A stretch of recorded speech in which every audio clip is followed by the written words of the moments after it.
The human body is constantly at work. It is never completely at rest.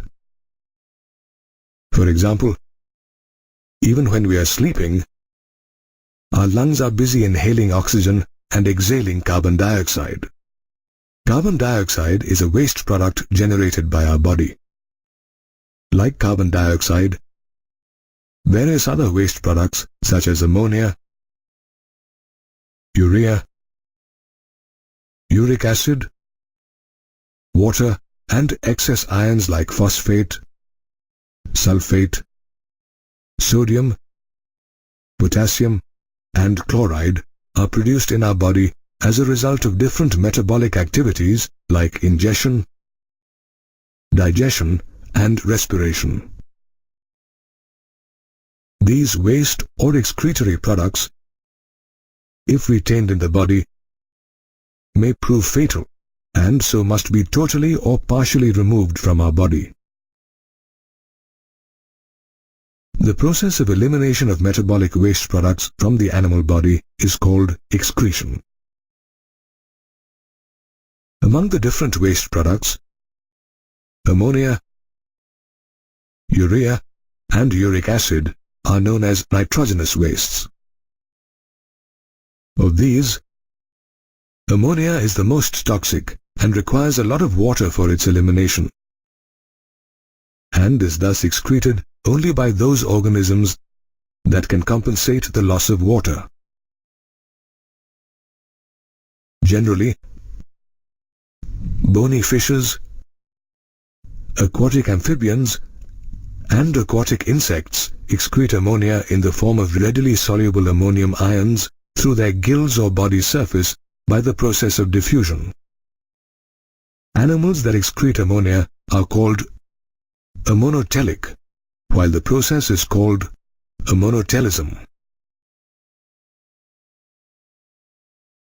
As excretion of ammonia requires a lot of water, terrestrial animals have evolved a mechanism to convert ammonia into less toxic forms of urea and uric acid, which help conserve water. Mammals, including humans, and many marine fish and terrestrial amphibians excrete urea. Excretion of nitrogenous wastes in the form of urea is called ureotelism, and such animals are called ureotelic animals.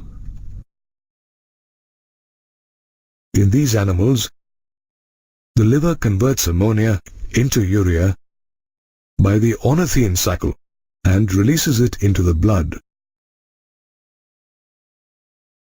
The urea in the blood is then filtered by the kidneys and excreted. However, in some animals, a small amount of urea is retained in the matrix of the kidney to maintain the required osmolarity. The least toxic form of nitrogenous waste is uric acid. Though excretion of uric acid involves a lot of energy, it helps conserve water considerably, as it is excreted in the form of pellets or paste involving very little water. Some animals excreting uric acid are reptiles, insects, land snails, and birds. Such animals that excrete nitrogenous waste in the form of uric acid are called uricotelic animals, and the process is called ureotelism. Did you know that in mammals, uric acid is formed by the degradation of nucleic acids and is excreted as a part of urine? As animals excrete nitrogenous wastes in different forms, the structure of their excretory system also varies. The study of phylogeny of the excretory system reveals that primitive animals such as invertebrates possessed simple organs like protonephridia or flame cells, which in the course of time evolved into complex organs such as the kidneys in vertebrates. Flame cells or protonephridia are the excretory structures in animals like platyhelminthes, rotifers, cephalochordates, and certain annelids. Apart from performing the function of excretion, these cells help in osmoregulation, or the regulation of the fluid volume and ionic balance in the body. Another excretory structure is the nephridia, found in many annelids like the earthworm. Nephridia are tubular structures that help remove nitrogenous waste and maintain the fluid and ionic balance. Malpighian tubules are excretory structures found in arthropodans such as insects and arachnids. These tubules, along with removing nitrogenous wastes, perform the function of osmoregulation. The antennal gland or green gland is the excretory structure in crustaceans such as the crab and crayfish. This gland performs the function of excretion and osmoregulation. The kidneys perform the main function of excretion in highly evolved mammals such as man. Along with the kidneys, the skin, liver and lungs also help in the removal of certain wastes from our body. Our skin has sebaceous glands that secrete sebum, through which substances like hydrocarbons, sterols and waxes are excreted. This secretion, however, provides a protective oily covering for the body. Like the sebaceous glands, the sweat glands on our skin also help in the removal of excretory wastes. These glands produce sweat, a watery fluid containing sodium chloride and small amounts of substances such as urea and lactic acid. Moreover, sweat also helps to cool the body's surface.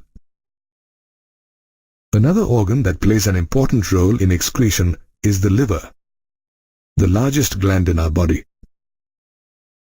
It breaks down drugs and reduces their toxicity by drug metabolism. It also detoxifies ammonia and converts it into urea, which is eliminated by the kidneys.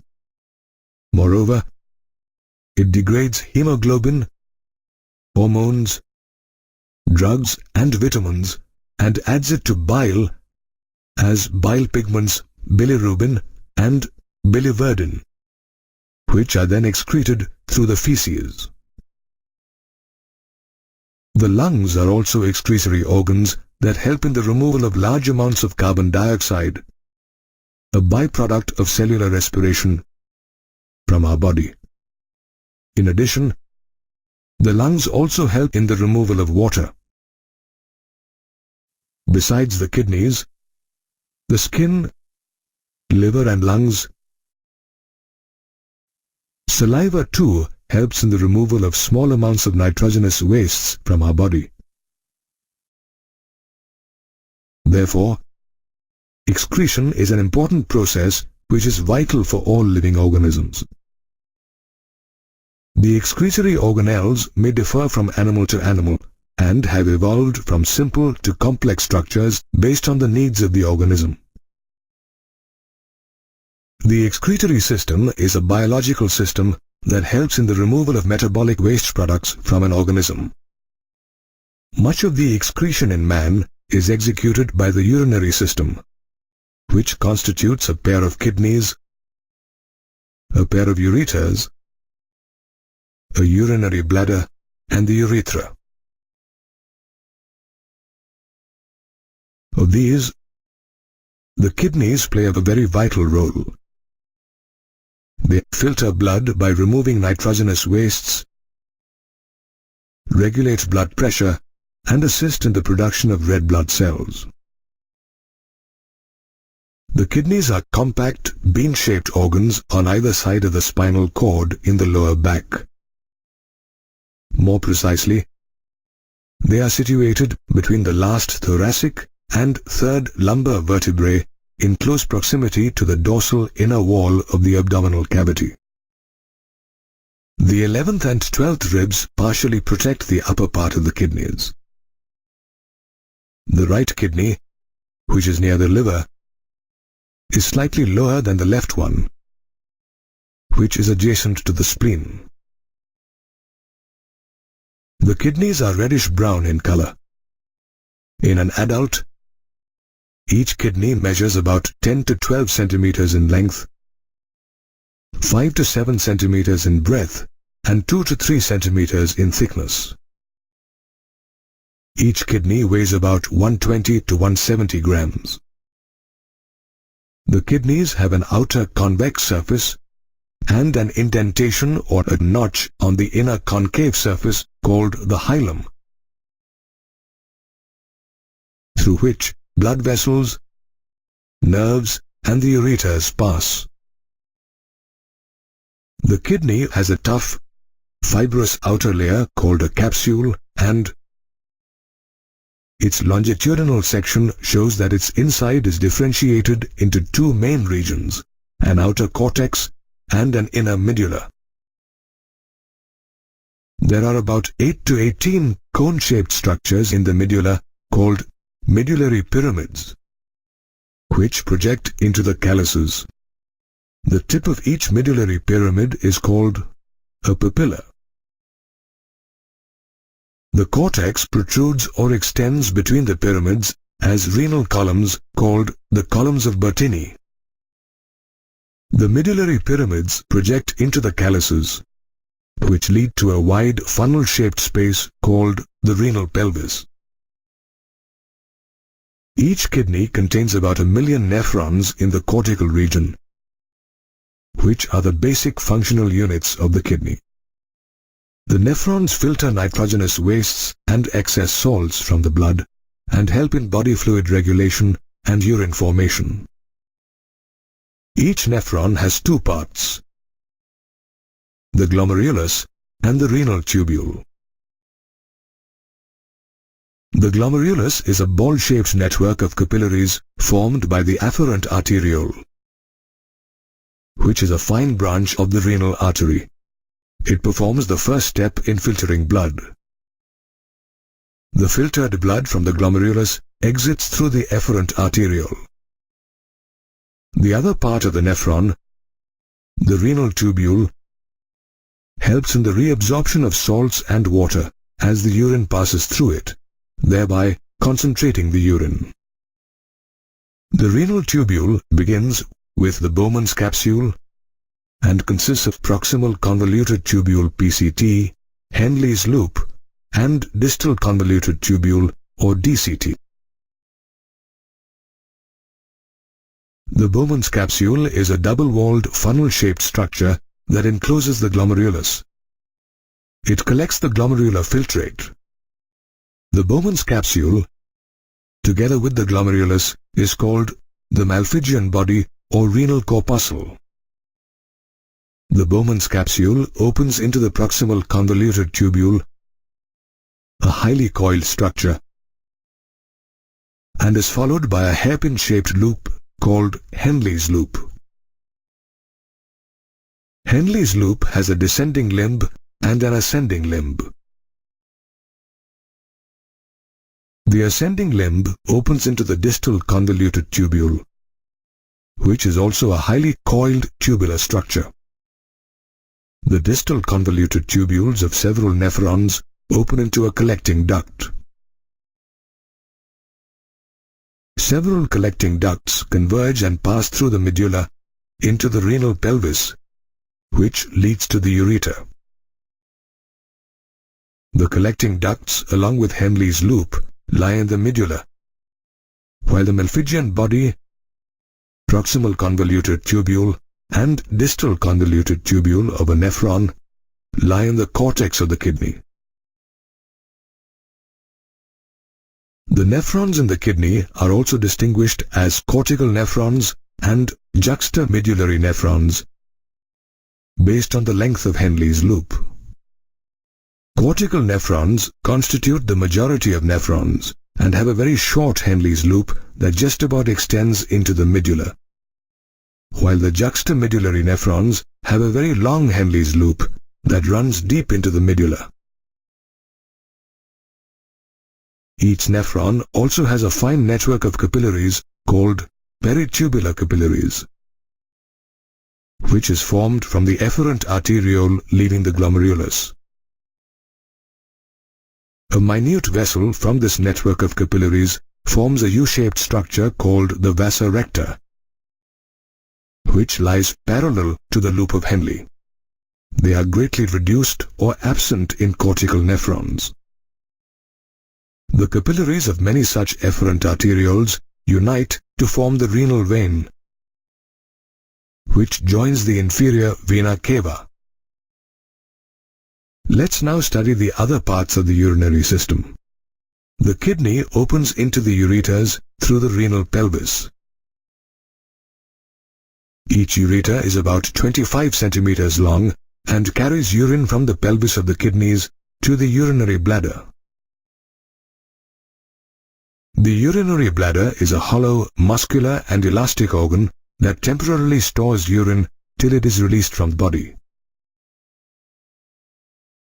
Urine leaves the urinary bladder via the urethra, a tube through which urine is discharged.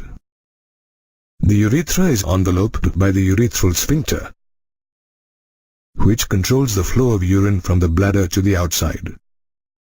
Hence, the urethra, along with the urinary bladder, ureters and kidneys, constitute the human excretory system. The kidney is the major excretory organ in humans, and one of its primary functions is urine formation. Each kidney contains about 1 million nephrons, which are the basic functional units of the kidney, and help in urine formation. Urine formation involves 3 major processes, namely glomerular filtration or ultrafiltration, reabsorption, and secretion. The first step in urine formation is the filtration of blood, which takes place in the glomerulus, and hence the name glomerular filtration. The pressure of blood in the glomerular capillaries forces the blood to pass through 3 layers, namely the endothelium of the blood vessel or the capillary, the basement membrane of the glomerulus, and the epithelium of Bowman's capsule. The epithelial cells in Bowman's capsule, also known as podocytes, are intricately arranged, leaving a few minute openings called slit pores or filtration slits. These slits or membranes help in the filtration of blood, and almost all the constituents of the plasma except the proteins pass into the lumen of Bowman's capsule. A reason why glomerular filtration is known as ultrafiltration. Did you know that, on average, the human kidney filters about 1,100 to 1,200 milliliters of blood per minute, which is about 1/5 of the blood pumped out by each ventricle of the heart in a minute?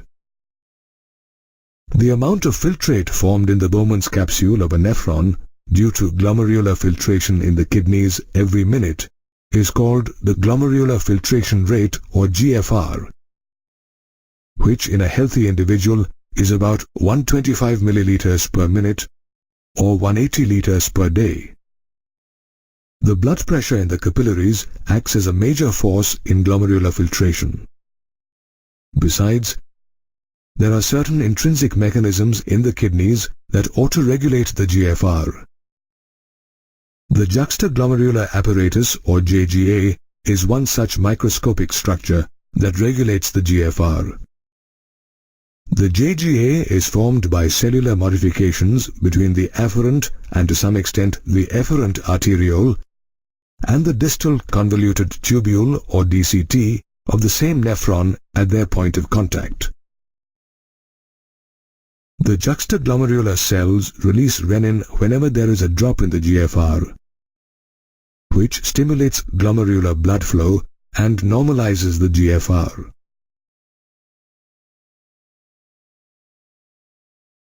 Did you know that of the 180 liters of glomerular filtrate formed per day, the amount of urine released is just 1.5 liters? This is because about 99% of the filtrate is reabsorbed in the renal tubules during the process of reabsorption. Reabsorption is performed by the tubular epithelial cells present in the different parts of the renal tubule through active or passive mechanisms. While substances in the filtrate such as sodium, amino acids and glucose are absorbed by active transport, nitrogenous wastes are absorbed by passive transport.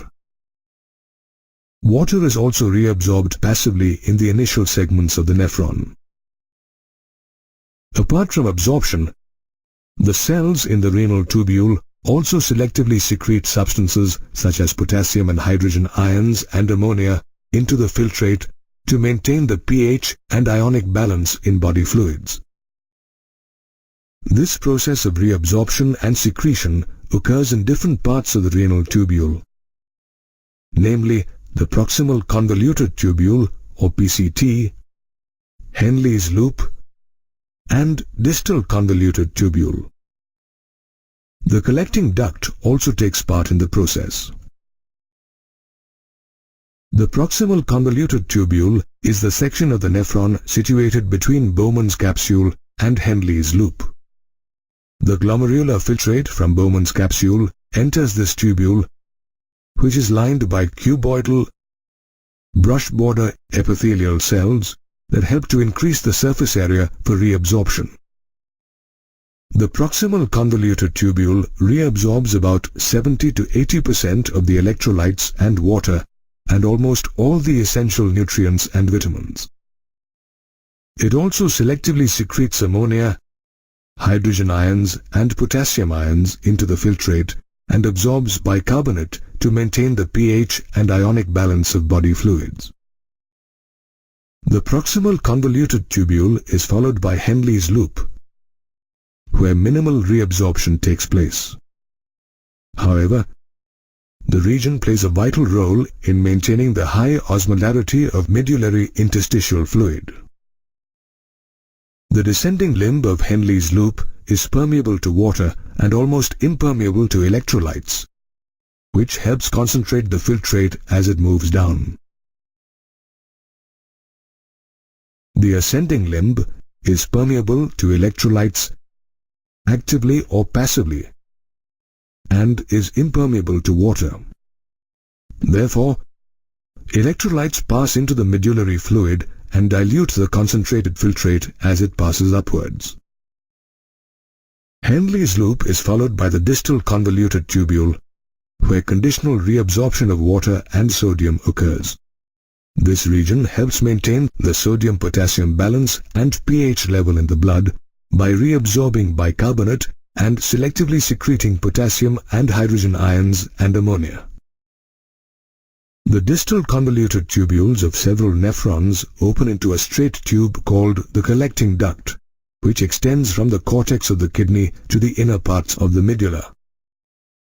The duct helps to reabsorb water, thereby increasing the concentration of urine according to the body's state of hydration. It also maintains osmolarity by enabling small amounts of urea to pass into the medullary interstitium. Further, it selectively secretes hydrogen and potassium ions and maintains the ionic and pH balance of blood. Therefore, the nephron filters blood by reabsorbing substances that are needed and excreting the rest as urine. The urine produced by our body is around 4 times more concentrated than the initial filtrate, which reflects the conservation of water in the nephrons. Henle's loop and the vasa recta are the parts of the kidney that help concentrate the urine. A countercurrent is created in both these parts. This is because the direction of the flow of filtrate in the 2 limbs of Henle's loop and the flow of blood in the 2 limbs of the vasa recta are opposite.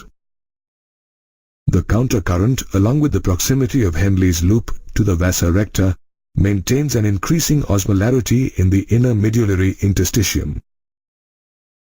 The difference in osmolarity between the cortex and the medulla is pronounced, as we can see that the osmolarity in the cortex is 300 milliosmoles per liter, while it is as high as 1200 milliosmoles per liter in the inner medulla. This difference in osmolarity is caused by the difference in the concentration of urea and sodium chloride. The sodium chloride that is transported through the ascending limb of Henle's loop is exchanged with the descending limb of the vasa recta. Then the ascending limb of the vasa recta returns the sodium chloride to the interstitium. In the same way, small amounts of urea entering the thin segment of the ascending limb of Henle's loop are transported back to the interstitium by the collecting tubule. This unique arrangement of the Henle's loop and the vasa recta, together with the countercurrent mechanism, help maintain the concentration gradient in the medulla, which aids the easy passage of water from the collecting duct into the medulla due to osmosis, thus concentrating the urine. Urine thus helps to eliminate the numerous waste compounds generated by our body. Urine formation is vital for human health, and it is difficult to survive without producing and eliminating it.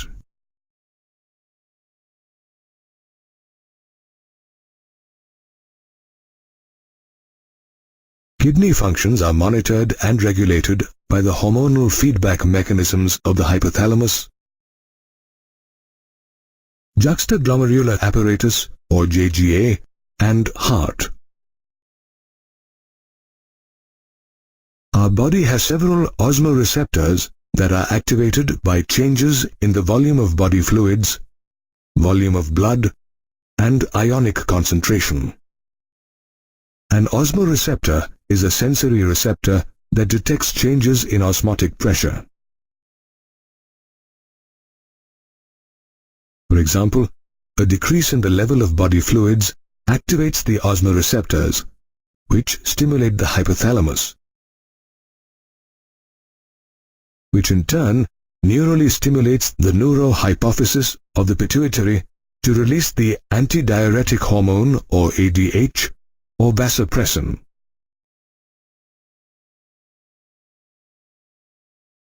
ADH prompts the distal convoluted tubules or DCTs and the collecting ducts to reabsorb more water, thereby preventing diuresis. On the other hand, if the fluid volume in the body increases, the osmoreceptors suppress the release of ADH, leading to increased excretion of water in urine.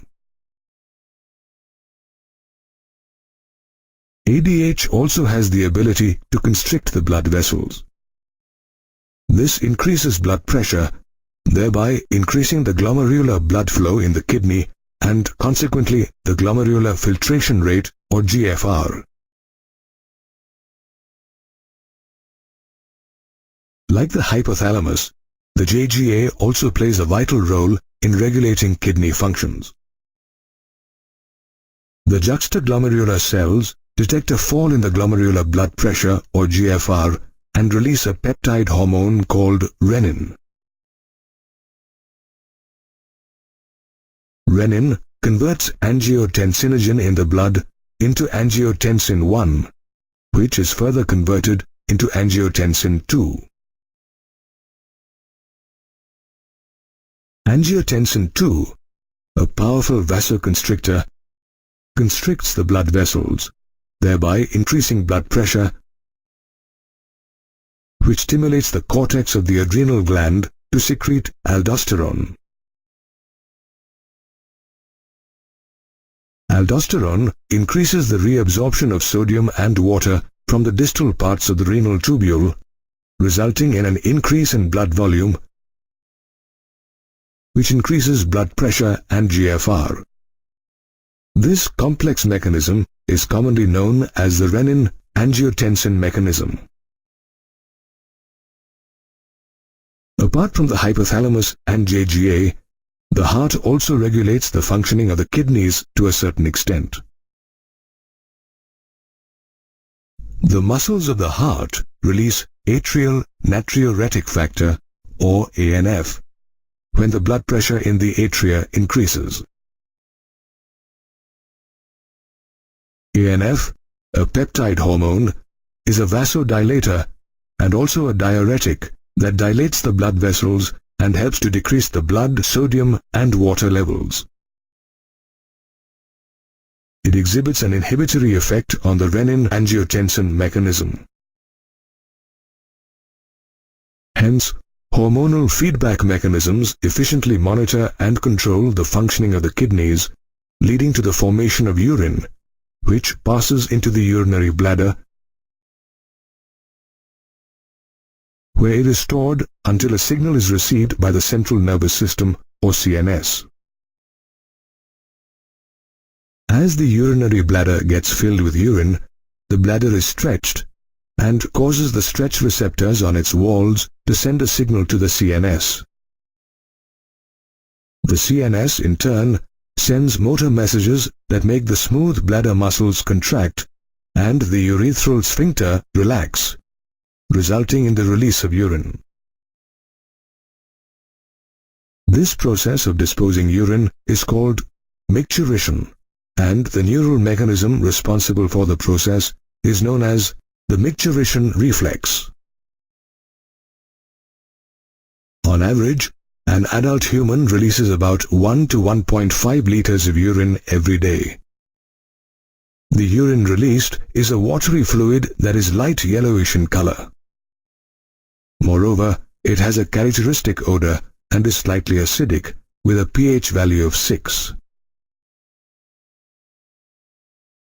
The characteristics of urine can change according to different body conditions. In fact, a urine test helps to diagnose many metabolic disorders in the body and any malfunction in the kidneys. For instance, the presence of glucose in urine, which is called glycosuria, is indicative of diabetes mellitus. Moreover, the urine of diabetic patients sometimes shows ketone bodies, which is called ketonuria. The malfunctioning of the kidneys can also cause uremia, a condition where large amounts of urea accumulate in the blood. Uremia can even lead to kidney failure. A life-saving process for uremic patients is hemodialysis, wherein excess urea in the blood is removed. In this process, blood from a convenient artery is drained into a dialyzing unit after adding an anticoagulant like heparin. In the dialyzer of the unit, a coiled cellophane tube surrounded by a dialyzing fluid, with a composition similar to plasma except for the nitrogenous waste, is placed. The membrane of the cellophane tube is porous and allows molecules to pass through it based on the concentration gradient. These molecules are the nitrogenous wastes to be removed from the blood. The absence of nitrogenous wastes in the dialyzing fluid helps urea to easily move out, thereby clearing the blood. Antiheparin is added to this cleared blood, and it is pumped back into the body through a vein. However, in cases of acute renal or kidney failure, the only option is kidney transplantation.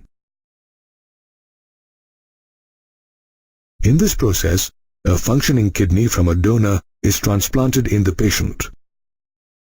Usually, a close relative of the patient is the preferred donor to minimize the chances of the patient's immune system rejecting the kidney. Other disorders due to the malfunctioning of the kidneys include the formation of stones or insoluble masses of crystallized salts within the kidney, a condition known as renal calculi.